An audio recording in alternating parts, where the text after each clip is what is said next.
first of all, I'd like to say congratulations to the great performance in this film, and you and Rafe were amazing.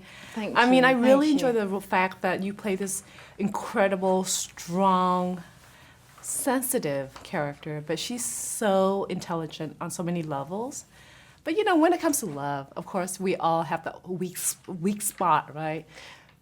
What prompted you want to play this incredible role with Mr. Ralph Fiennes? Well, I actually loved that contrast of this very, very bright woman who had very strong idea of herself. You know, she didn't want to just be Dickens's floozy mistress, and it was about this conflict in her of falling in love with this man, but being put in this predicament where she would have to give up a lot of her, what was important to her, which was her reputation and Her dignity. And her dignity, exactly. So it was constantly trying to maintain, for her, like trying to maintain that dignity and strength within that relationship.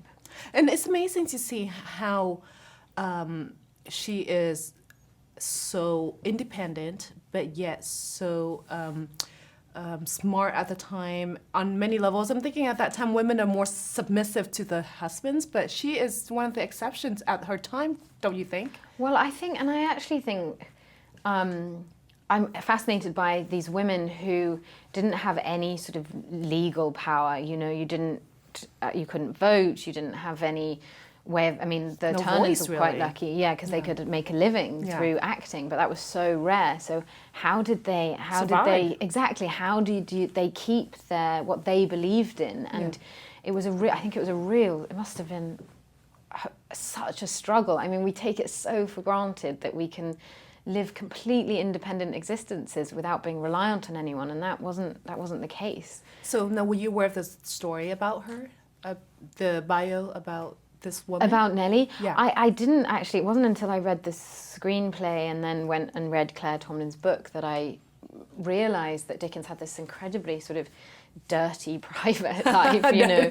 Right. I mean, but you can see that he's probably so much in love with her. He was just fascinated by something about her really, like, you know, totally got him right away. I think he completely just fell for her instantly. I mean, hard. Yeah, absolutely. And that's why he acts in such a cruel way to his Immature wife. as well. Yeah, exactly. It's suddenly like he meets this woman and he wants to start again. It's like he wants to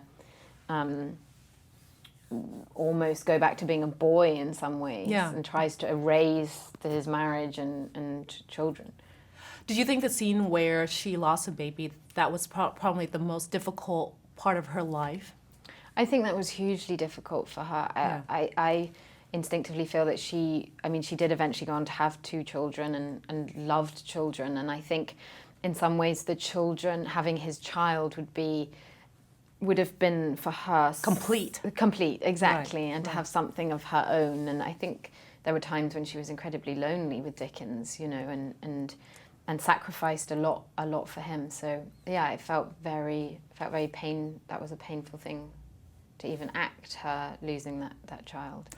And because Mr. Ralph Fiennes, he's a great actor now, this is his second film, did you find it easier to work with someone like him because he understands actors' shoes? Yeah, it was just every film is so different, and depending on the director, they really set a different tone. And Ralph's tone was very much one of focus and precision, and he was very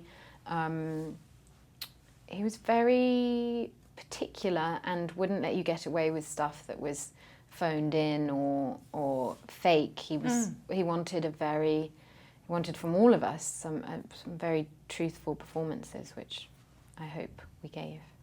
I think everyone gave a great and truthful performance in this film. So what's next for you? Next, well, it's Christmas, so I will be spending time with my family in London. I can't wait. Yeah, back in England. Okay. Yeah, so I'm just looking forward to chilling out for a bit. Thank you so much, and happy holidays. Thank you so much.